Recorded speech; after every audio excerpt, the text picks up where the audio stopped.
Well, hey guys, welcome to a special edition of Rubbing Elbows with the Pastors, except today we're going to rub elbows with a chaplain. So this is Merle Myers, a chaplain with a bunch of different organizations. I'll let you give him the rundown. Also happens to be my father. So he was in town for Father's Day, and I said, hey, strap on a mic, let's help some people. So basically what we're going to do is we're going to talk about grief and loss and suffering, companioning and things like that. And just starting from the basic realization that there really is no way to avoid loss and suffering for your whole life, and there's no way, I'm going to butcher the Helen Keller quote, but there's no way around it. You have to go through it. Yep. And that's in a lot of ways a community project. And so I want to get into, how we can respond to people that are in needs, what we should do when we've got these needs, and so on. But why don't you just tell folks a little bit about what it is that you do exactly as a chaplain, and then how you got started with it. Okay, with a chaplaincy, you represent an agency. That could be a secular agency, that could be a church, religious agency, and you go and do their mission for them. That could be visiting people in a hospital, it could be first responder chaplaincy, that kind of thing. So we're protected by federal law to do some things that pastors can't go, because they're tasked primarily to promote the gospel, and chaplains are just to represent their organization, and they're all over many different functions. Yeah, it's interesting. As a pastor, sometimes my title gets me in places, like, at the hospital right now during the COVID thing, it's like, the hospitals can't have visitors, the patients, I mean, and I can go in there and be like, hey, I'm his pastor, and they're like, yep, right this way. Yeah. So I can get in there. There are other places where the title keeps me out. We wanted to help with a suicide prevention program. Yeah, and they the kind of municipal agency said no, because you're gonna proselytize, and I'm like, I've got news of hope, and so you're not letting me in? Like, that's the plan here? I was infuriated, And they use the separation of church and state card, basically. Right. Yeah. So in your position, then you can kind of occupy this middle ground that sometimes I wouldn't be welcomed into, right? So then you carry out their mission for them. You work with for hospitals and stuff like that, and going to do what, grief and trauma, loss. You're running groups. I mean, what does the actual work look like? It's one-on-one, primarily groups though. And your mom and I each facilitate our own groups, or we'll co-facilitate with each other, like we did here 2 years ago, or with other folks. So, yeah, it's just a matter of meeting people where they're at. It could have been a job loss, it could have been a death of a loved one, a betrayal, like David in Psalm 6:6. And it's just meeting people where they're at. And, pastors do a great job as well, just listening. And that's key in the whole process. Sometimes we do a great job listening. Yeah. So that's kind of the whole gambit of what we do, just and being there. There's another side of it, which is Camp Aaron. Tell them what that's about. Yeah, so Camp Aaron, when your mom and I first joined hospice, that was on the end of life side. And then they said, you got to try Camp Aaron, always recruiting, good for them. So Camp Aaron is bereavement camp for 6 to 18-year-olds, and it's during the summer. And anybody that's lost a loved one, they can come together. There's a lot of grief activities, and there's a lot of play. They do, the thing that really sold me on it was I was a big buddy there, had, I think, 9s, 10s, and 11s in my cabin. And they did an activity called the Grief Walk. And that's going up a path, and then there's banners, and then the facilitator, she's a social worker, she stops, and the banner will say shock and disbelief, and she'll say, you just heard the news that your mother was killed in a car accident. You can't believe it. And then Cynthia, she knows the cases of every child there. Whoa. And she's got a drama background. So, I mean, big people get rattled, right. Just going along. A fantastic, gifted woman. So then she explains, how your brain is releasing chemicals to protect you from the full-on shock. That's why you're numb. That's why you don't believe it. And so she makes things real. And then you go up the hill again. Another is anger. There's a void in your heart that your loved one has left. Sometimes that gets filled with anger. Sometimes just a lot of sadness. and this is normal. So a lot of validating and normalizing, and that's the business basically. That's a big deal because you feel like you're crazy. You know, Yeah. grief changes the way that you think. It changes does. your decision-making process, and you know you can feel like you're completely out of control. But I stole this from him one time. I've called up Dad before and said, "Hey, here's the situation I'm dealing with pastorally. You know, these are the questions I got. What do you think?" And he'll kind of, you know, give me some standard best practices in the grief world, and then I'll walk back into the room like I know what I'm doing. So there you go. I just tipped my hand to you guys, and but that was one of the things that you told me was, yeah, this is normal and expected. And Yeah. I'm like, that is a great phrase, and so that's really carried us through a lot. Well, thank you. I can't take credit for that because when I get the call from him, then I sneak off and make a call to my people. So he gets a third hand, but it's good information anyway. Right. So then, just talking about how stuff changes internally with somebody when they're in grief. Actually, you brought this mask here. Why don't you explain what this is and just kind of what's going on in somebody's head? What can I do the grief walk thing? Okay, so Oh, you sorry, get no, that's all right. Don't ever do that again. Yes, sir. You get to the top of the hill, and then the banners have more positives, like remembering. You know, your loved one isn't going to be like a pallet kicked off the back of a truck and you drive off. You're taking their memory with you. Okay. And it's your memory, whatever it is you remember about your loved one. And you can go on and you can take that legacy with you in your life, of their life. Yep. So, you know, there's hope. And then at the very last banner, it's acceptance. You know, and so it's fantastic. It can be very traumatic though to some of these children. I had one young man in my cabin. His father had suicided, and he was just distraught. And I want to go home, call my mom, and okay, we can call your mom, but the heavy lifting is over. You know, you have your friends here. We got a great lunch. What do you want to do? Okay, I'll stay. And he stayed, glad he did. But that night in the cabin, it was about 2 a.m, and he was sleeping, but he was processing. This is after the grief walk? Yeah, Okay. 2 a.m. Yeah. And he was crying. It wasn't a panic attack in his sleep, but it was like getting there. And he's saying, "No, Daddy, don't go, don't go." And I was just saying, what have we done to these kids? Yeah. You know, should I go get the counselor? And I just sat there. And he was whimpering and crying and pleading with his dad. And then about 10 minutes later, he calmly, in his sleep, he said, "Goodbye, Dad." So he processed it, and that was a hanky alert for me. Yeah. Excuse me. But It's a long 10 minutes too. it was an eternity. Yeah. Yeah. So this works, and then the children process it, and then this is Providence Hospice Bereavement, this particular organization. We work with the families, the counselors one-on-one, and then we have monthly group activities where the families come together, and they're all with people that have significant life losses. Yep. It's not like they go to school and people kind of put them off because they don't understand Sure. or don't want to say the wrong thing. So yeah, so in Camp Aaron, we have activities, and I was supposed to run this activity this year, and this is the masks. And this is a teen group, a girl, and Maybe I'll just kind of do a zoom in here. yeah. We'll tell the kids, draw on the outside how people see you, and then they happy, bold, whatever the words are, joyful, and then we'll get done with that, and then we'll share, and then after that we'll say, draw how you feel on the inside. And that's where you get the emotional pain that they actually bring out, and they share with each other. And again, it's validating and normalizing. Yeah. You're not going crazy. This is perfectly normal. And grief and trauma, they're a natural distress. They're not a disorder.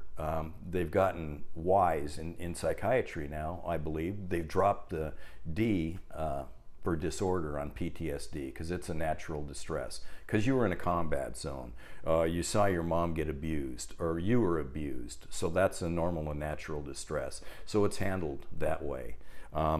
Also, one more is this works for big people too. And this was at the International Survivor Day that your mom and I co-facilitated last year in Linwood. Yeah, there's a little bit of a crack on this one. So Yeah. So what do you think that represents? This person from the outside. Yeah, this person is maybe seen as broken in some sense, but still strong and calm and honest and blunt and whatever. Yeah. So people see me as having survived or something. There you go. Yeah. And then how about the inside? So the inside here, there's more cracks, and all of the adjectives are kind of conclusive, right? Depressed, bitter, fractured. Yeah. And then, okay, healing but permanently damaged. So there's a qualifier, healing but. Yeah. So yeah, and then the tears in the eyes there. And so much of this bringing this out is a matter of integrating the pain into your life, because the death of a loved one, whether it's suicide or natural causes where you were at the bedside, you were part of the story, you were able to say goodbye, that's still very hard.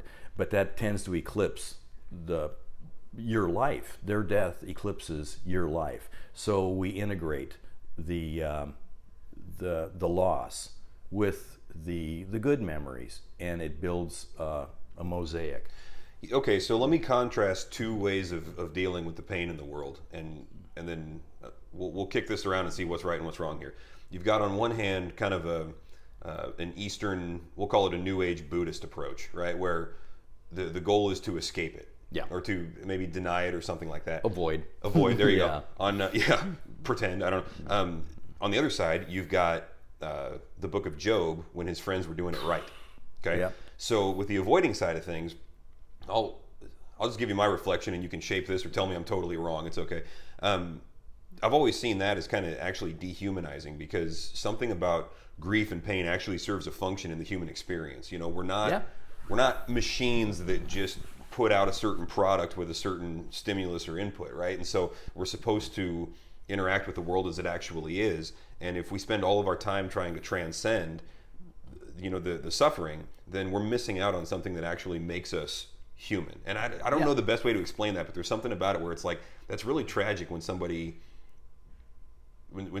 finds it to be a virtue to not deal with the darkest stuff in life, right? Yeah. And then on the other side, with Job's friends, and we'll get into the story there probably, I'm sure, but they showed up and they sat with him and they did what you call companioning, and that was something that was seen as virtuous. And so instead of transcending or avoiding, they dove into the suffering head first, even when it wasn't theirs. They kind of took it on themselves, not vicariously, but in partnership with Job. Yeah, and that brilliantly said. And then well, thank you. in the Buddhist terminology, that's called dukkha. Life is pain. Life is dukkha. So we have avoid, and then the opposite is approach. And Job's friends, you said they jumped in there willingly. They did.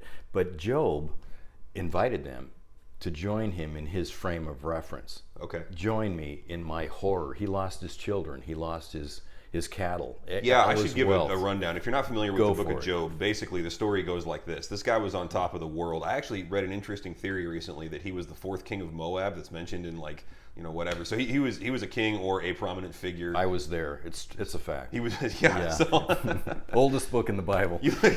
No, you're my younger brother. Just look at him. Yeah. But they say he was the fourth king whose name was Jobab, I guess. I don't know. It could be right. So he was a prominent figure. Had all this cattle, which was wealth at the time. He had land. He had 10 kids. He had, a wife. And then everything except for his wife got taken from him in one day. His cattle got burned and destroyed and stolen and whatever. His kids all died. Like 10 kids, adult children apparently, died. And the only thing that was left was his wife, who told him, hey, God is basically, I don't know what you did to make him mad, but he's not helping you out here. So curse God and die. Take the easy way out. Which, ladies, if your husband is ever suffering, don't say that to him. Why don't you just curse God and die? Not a good wife move. And she was traumatized as well. You bet. Lost 10 kids. Yeah. Yeah. Still, don't say that. Yeah. And then he got sick. He busted out with boils and all sorts of stuff. Just painful stuff.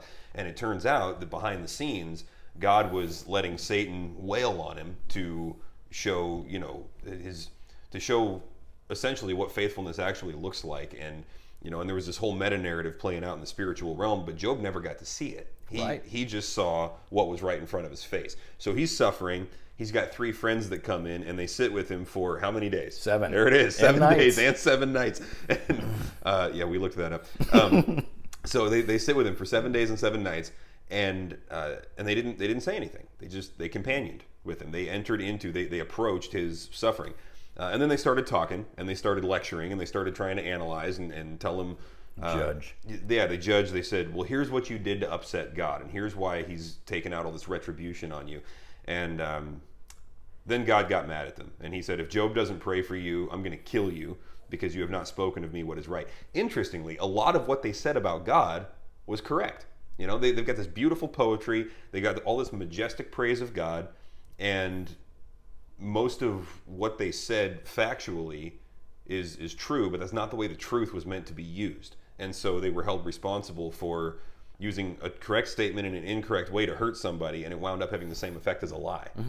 So companioning versus, I don't know, what would you call that, fixing? Yeah, yeah, exactly. So that's the story of Job, essentially. Yeah, and the 3 friends, the silence obviously it killed them. It was just deafening. So they had to do their little input, their little fixing. Well, we see that today. Sure. I'm sorry for your loss. Heaven's now a better place that they're there. Yeah, God needed another angel. Yeah. All things work together for good. A lot of it's true, but a lot of these scriptures are kind of bend to fit to make people feel better. Yeah, and Romans 8:28 is a beautiful scripture, right? God works all things together for good for those who love God and are called according to his purpose. Don't say that at a wake. Yeah. That's it basically has the same effect as, hey, turn your frown upside down. It's going to be all right. Think Yep. positive, Yeah. And there's going to be a lot of awkward silence. You just honor it, because a lot of times they're going to ask questions. Why? Why did this happen? Why did God, allow this? I don't know. Sometimes they don't even want an answer.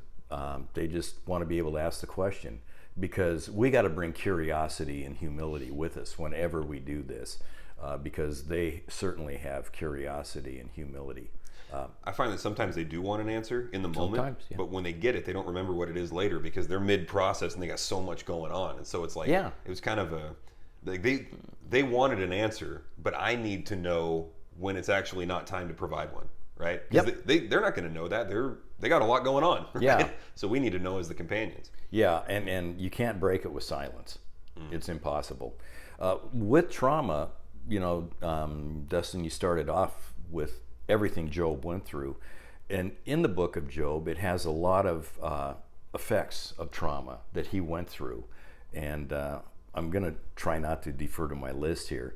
He had, you pierced my bones. So he had aching bones and joints. And that's with a lot of trauma people. And even those in the throes of grief, they can't get out of bed in the morning. Their joints ache. Depression, I wish that I had not have been born. Job suffered depression Despair at that time. and all of that. Yeah, and you send hollowed eyes. His friends didn't even recognize him. The hollowed eyes. Oh wow, I missed that one. The 1,000-yard stare. Yeah. And then he said, "You send me visions by day and nightmares at night." And people will have looping flashbacks of the death scene. The death scene could have just been a second or a fraction of a second, a gunshot. But then when it's looping over and over for days and weeks, it's hundreds times worse than it was for the victim. You re-traumatized over and over again. And then they become nightmares at night. They loop, and you can get stuck. And about 20% of traumatized people do get stuck. Wow. But there's natural, normal ways to bring them out of it and reframe that part of their life. Yeah, and in the end, I mean, it's not even in the end of the book of Job, but he winds up saying, and I've always thought of this as the centerpiece of the book of Job, really, is in chapter 9, he makes this kind of, it's not even a comment, it's like a wish. He says, I wish that there was somebody that could occupy the space between me and God, because I feel so far away from him. I just don't know why this is happening. And he says, why can't there be a mediator between us that puts one hand on God and one hand on me and can connect us? Now, from a New Testament perspective, as Christians, we're like, we got that guy, right? That's Jesus. He's fully God. He's fully man. He entered into our suffering and took it on himself. And then he speaks authoritatively as God, and yet he's totally silent in the middle of his suffering a lot of times. Yeah. Like he fills all of those gaps. Now, Job, being the oldest book in the Bible, he didn't have all of that perspective. But the interesting thing is he asks for it, and he says, I want God to fix this, but he doesn't ask until chapter 9. Yeah. Which is interesting because as a pastor, maybe not even because I'm a pastor, maybe I'm just a fundamentalist Bible thumper. I want to run in and be like, the Bible speaks to this. Boom, boom, boom, boom, boom. Mm-hmm. He didn't ask until chapter 9. It wouldn't have helped him, right? That's right. Yeah, great observation. And then you go to chapter 42. You've heard the angry atheist. Why did God put Job and his family through this just on a wager, you know? And then they leave it hanging. Right. Well, here's the deal. In 42, Job sums everything up. Before the suffering, my ear heard of you. I knew about God. God was a righteous God, great provider. He gave me everything. Yep. And then he says, but after the suffering, my eye sees you. So he becomes a present My reality. ear heard of you versus my eye sees you. Yeah. C.S. Lewis said that. He said, God whispers to us in our comfort, but he screams to us in our pain. Yeah. And we get a better, a closer communication with, or more clear communication with him, because your senses get heightened at times during grief, just as they get dulled at times, and that whole spectrum. There's a function for that in the human existence, and God is not absent from it. But it's interesting because when people are going through some suffering as Christians, they're like, I'm going to go read Job. And I almost have this reaction like, maybe you should wait a while. Yeah. Because the interesting thing about Job is he never gets an answer as to why this is happening, apparently. Yeah. But millions and millions of people have since then. Yeah, but it's not a conclusive answer. It's more of a companioning answer, right? Mm-hmm. So like I heard it said once that, in Job, Job is not really about suffering. It's about how you see God in the middle of suffering. And so it's kind of on that higher level. And so if you go there looking for a conclusive sentence that can explain your situation, you're probably not going to find it. But what you find instead is a more of a worldview shaping type of reflection. And it seems like that's almost part of it is,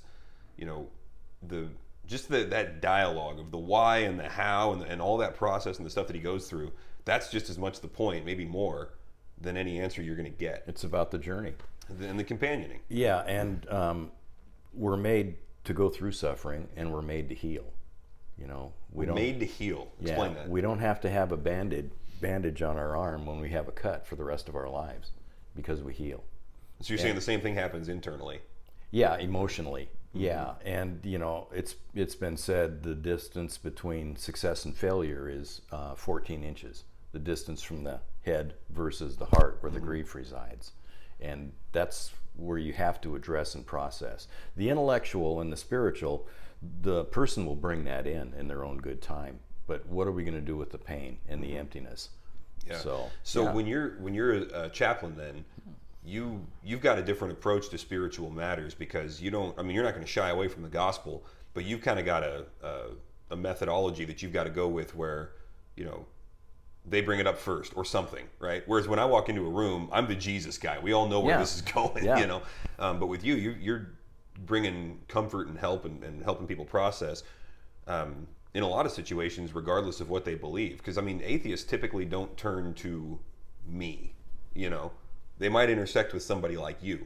So what are some guiding principles, or just as far as when to bring the spiritual side of things into these conversations? And I'm asking this because a lot of our people are going to be walking with folks in their family or their circle of influence that don't believe like us. They don't have the same beliefs about what happens after we die and all of that. Mm-hmm. And they still want to help them. So what are some principles as far as how to go about that? Like you and I both believe in the holistic approach. And the holistic approach isn't an Eastern mysticism thing.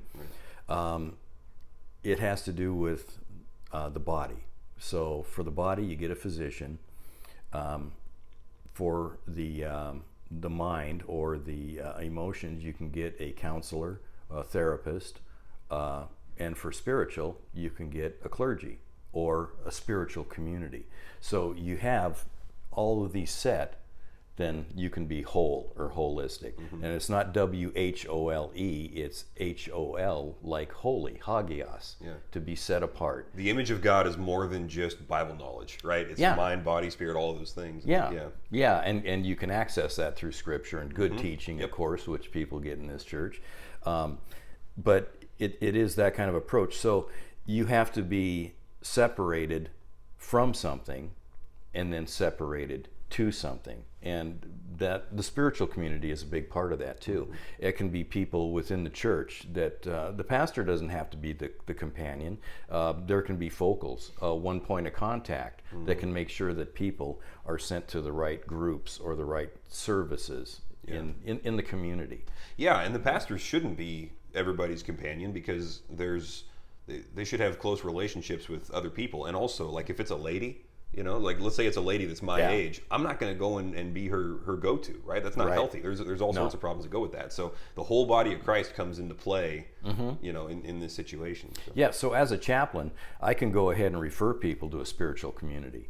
You know, it can be a church with great teaching and great groups. Like there's one that I'm going to refer somebody to. They've got a group. It's called Betrayal and Beyond. And a lot of betrayal in this person's life. A wonderful person and suffered a lot of pain. You can get that in a spiritual setting, biblically based setting, whether you're a believer or unbeliever. You know, all the stuff like the dukkha and the, you know, avoiding the pain and everything, all of that is non-biblical.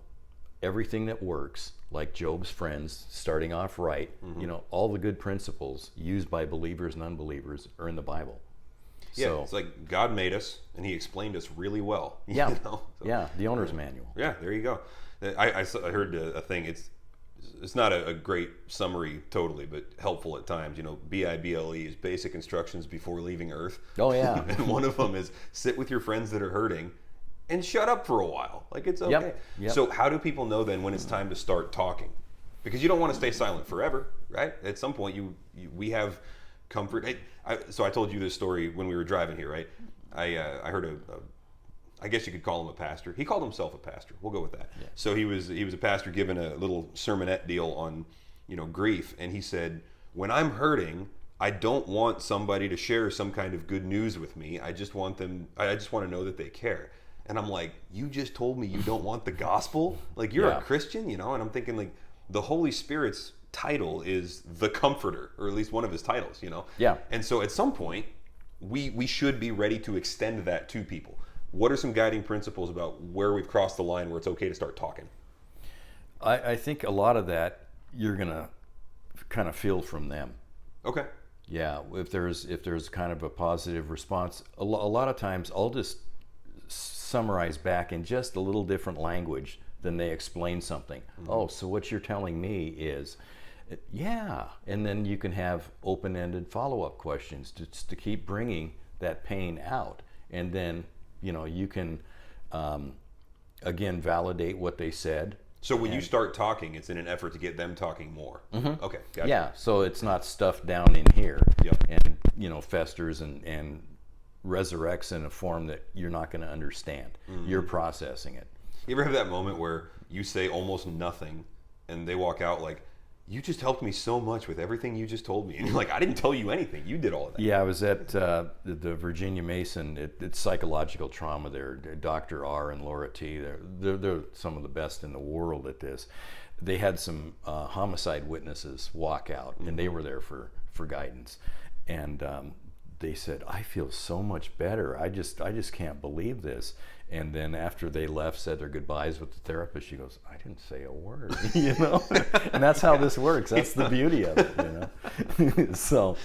Yeah, if it was always so simple. I think maybe also the most helpful thing that people can do is get themselves a support animal. Oh, absolutely. So, this is our support dog, our Irish support dog, Doniker. Yep. And he's always ready to give somebody a good licking. So. Yeah. I don't know. It's a weird thing. Like, support animals have become a real thing in the last, I don't know what, 10 years or something. Is Yeah. this actually, is it helpful, or is it just some kind of new wave gimmick that it's like? No, it's very comforting, Yeah. and they can sense when you're stressing out. It doesn't have to be the kind of support animal that's gone through the $30,000 training. I Right, mean, they're kind of natural that way. Anyhow, you don't want cats because they'll jump on your lap when you're getting ready to die. If you've heard those stories, Yep. dogs are where it's at. Yeah. So you want the dogs. I've been there for those stories too. Yeah. Every time you touch this person, it's excruciating pain. Yeah. Your body's shutting down, and here comes the cat. Like, That's right. Yeah, but you look what's going on in Seattle and the big cities where they've got, in some areas with young married couples, they've got more pets than kids, more dogs than kids.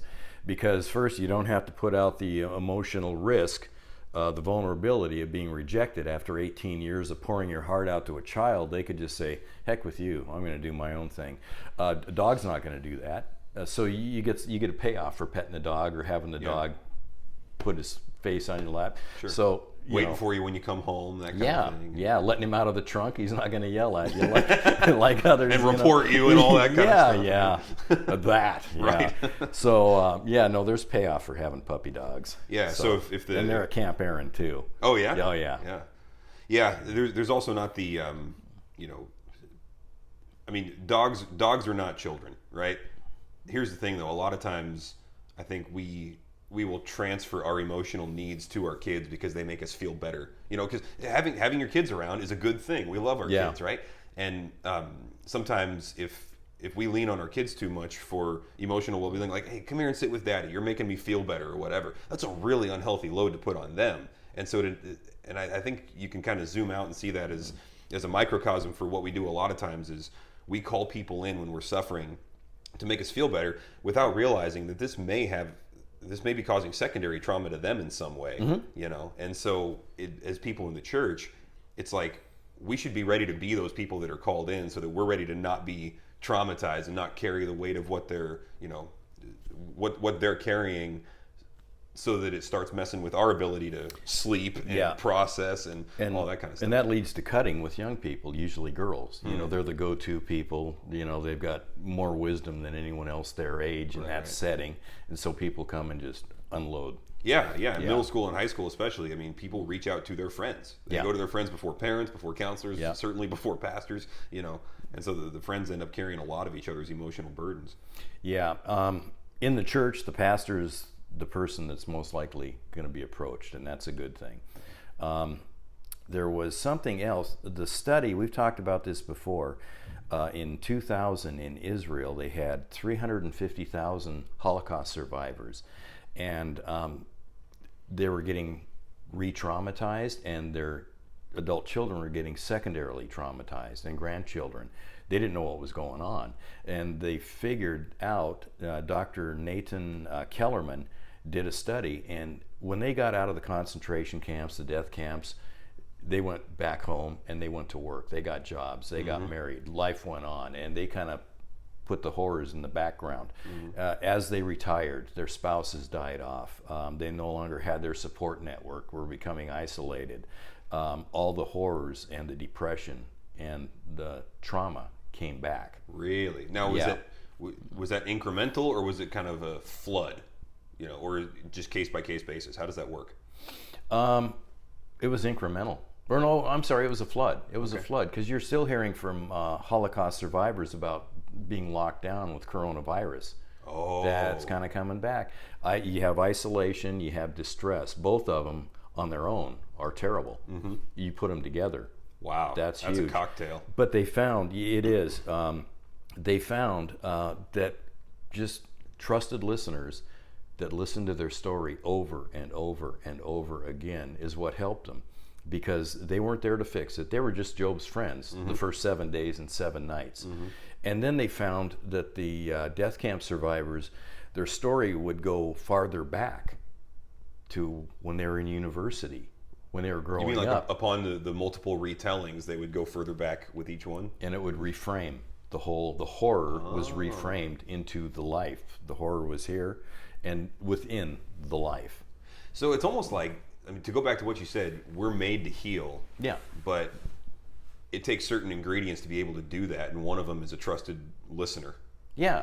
companion. Not try to fix it. Yeah. You know, it's been said that Noah's Ark was built by amateurs and the Titanic was built by professionals.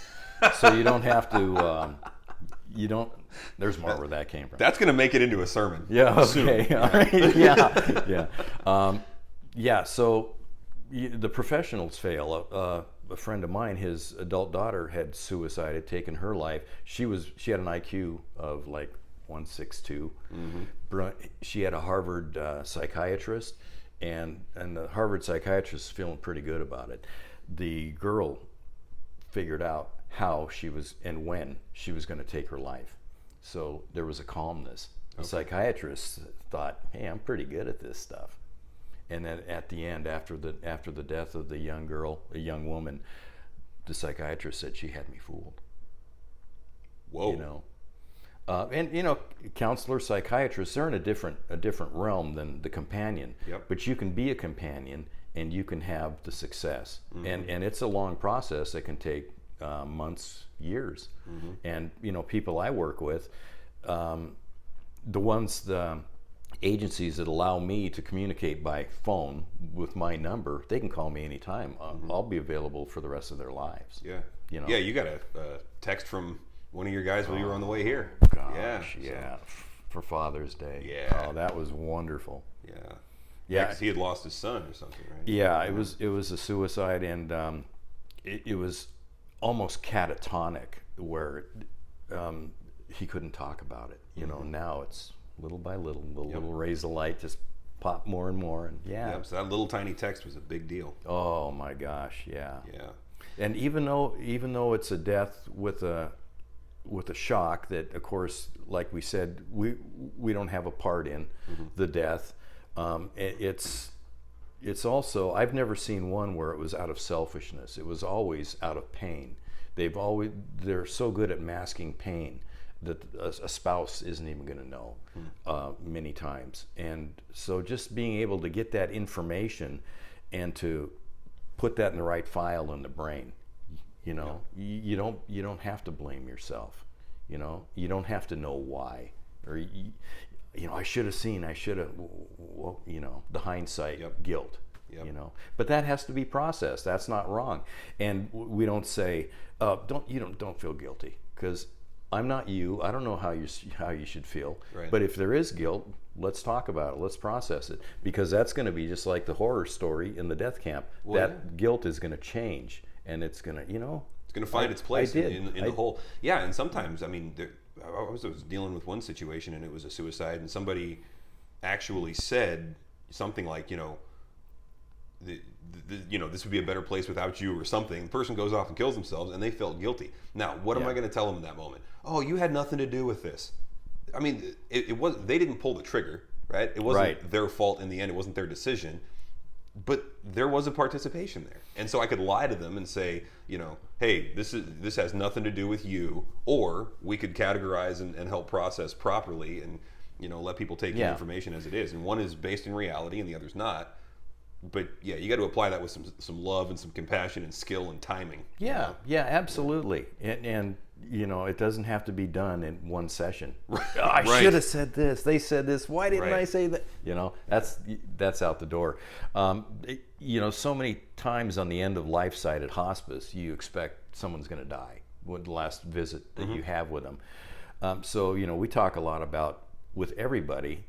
Just act as if that's going to be the last time you're going to see them, because you know something could happen.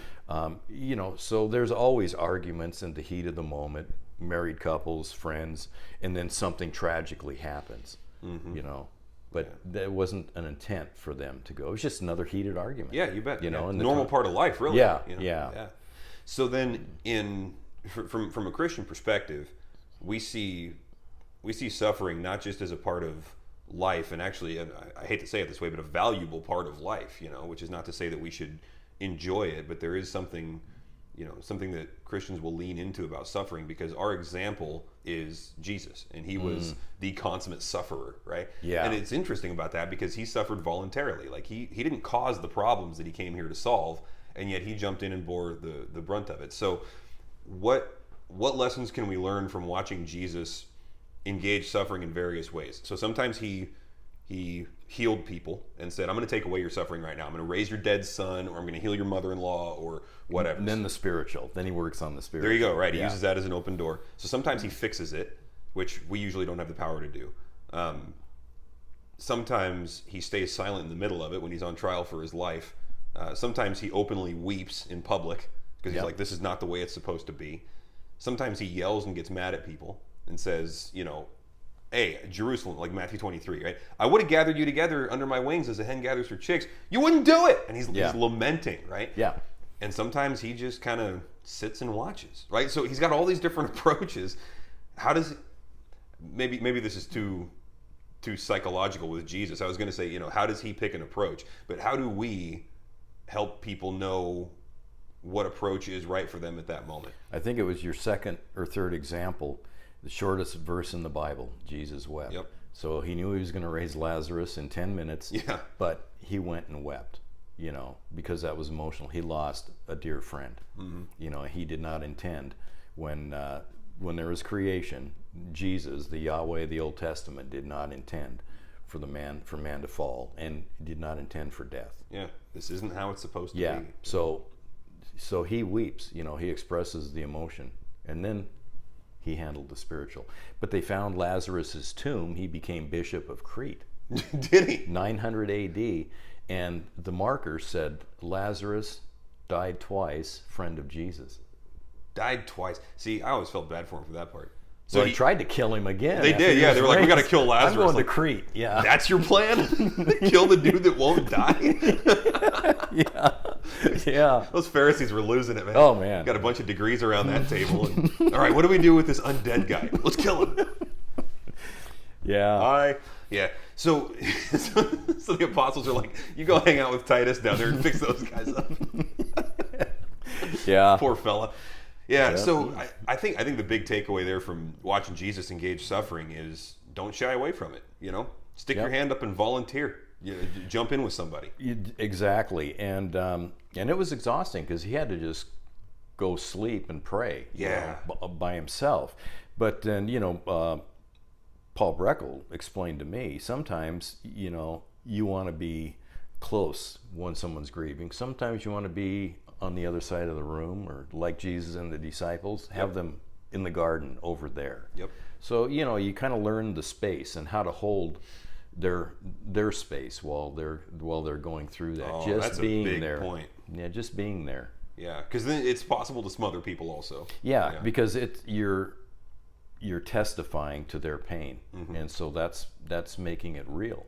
Now that you say that, I think of a few times where I've been called into a family situation where somebody's dying and the whole family's there or whatever, and they're in the bedroom and I'm out in the living room sitting and talking to somebody else or whatever. Yeah. And they still appreciate just as much the fact that I was just there, even though I wasn't in their grill the whole time. Let family be family, but I'm still here for you, maybe in the next room, and there's times for that. Yeah, and there's times for when the family's going to show up for a memorial service or a funeral, stop by with a case of bottled water. Yeah. Or some food or something. Just drop it and go. Just little things. Because they're going to have people come in and, oh, I'm so sorry, and they're going to want to practice hospitality. You can just set them up for that. Yep.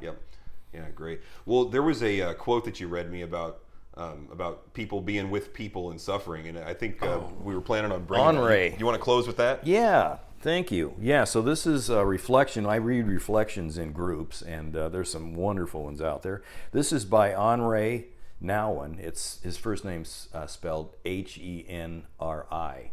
So Henry, yeah. Henry, yeah. Henri. Whatever. Yeah, great. He probably changed the pronunciation after he got a certain number of degrees. That's right. But he's an author, Christian philosopher, and he has since passed away. He writes, when we honestly ask which persons in our lives mean the most to us, we often find that it is those who, instead of giving much advice, solutions, or cures, have chosen rather to share our pain and touch our wounds with a gentle and tender hand. The friend who can be silent with us in a moment of despair or confusion, who can stay with us in an hour of grief and bereavement, who can tolerate not knowing, not curing, not healing, and face with us the reality of our own powerlessness, makes it clear that whatever happens in this external world, being present to each other is what really matters. It's common sense. Yeah. Biblically based common sense. Well articulated, biblically based common sense. God called it. Moderately read, but yeah. Well, you're that wasn't an audition for Audible.com. yeah, I think you did great. And I did go to Monroe, so that'd be top of the class. It's a high accomplishment. That was not a public school reading. So. Well, guys, if you've got any questions about grief, loss, suffering, companioning, helping people, things like that, obviously we are here to to engage. If you've got questions for Dad, for Merle, sorry, we're professionals here. Yeah. If you got questions for, I didn't know I was a father. Wow, thanks. Made your day though, Yeah. didn't I? Yeah. If you got questions for Merle, then you can forward them on, and I'll definitely, or you send them to me, and I'll forward them on for sure. And we'd be glad to help in any way that that we can. So you can't harass us. Yeah. So Doniker says goodbye. Yep. And we'll see you guys on the next Rubbing Elbows.